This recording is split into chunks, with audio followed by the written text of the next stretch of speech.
A U.S. senator wants to get game developers to stop using loot boxes and pay-to-win microtransactions in video games aimed at minors. Senator Josh Hawley of Missouri announced the Protecting Children from Abusive Games Act Wednesday, saying the video game industry needs to stop practices that intentionally exploit children.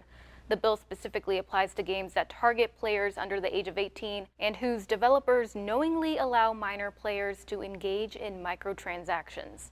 Pay-to-win games are ones that let players pay to progress or pay for in-game upgrades. Loot boxes offer players rewards for spending money. In a press release, Hawley named the popular puzzle game Candy Crush as an example. In that game, players have to match candies to progress to the next level. It's free to download.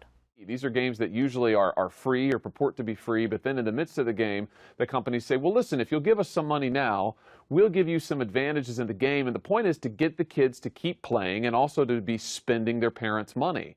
Hawley pointed to the fact that Candy Crush players have the option to buy an almost $150 bundle that includes 1,000 units of its gold bar in-game currency, temporary boosters to make the game easier, and unlimited lives for 24 hours.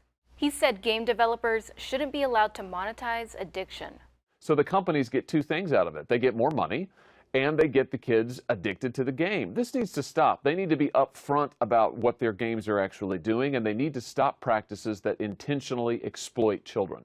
To be clear, Candy Crush is far from the only game that includes so-called microtransactions. Fortnite, Overwatch, and FIFA also let players buy in-game items, sometimes including upgrades or boosters. The bans the bill proposes would be enforced by the Federal Trade Commission. Last year, the FTC said it was investigating loot boxes after a senator voiced concerns about them.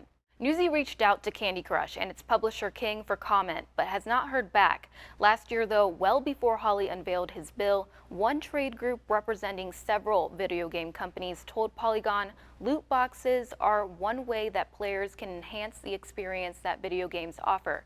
They can enhance the experience for those who choose to use them, but have no impact on those who do not.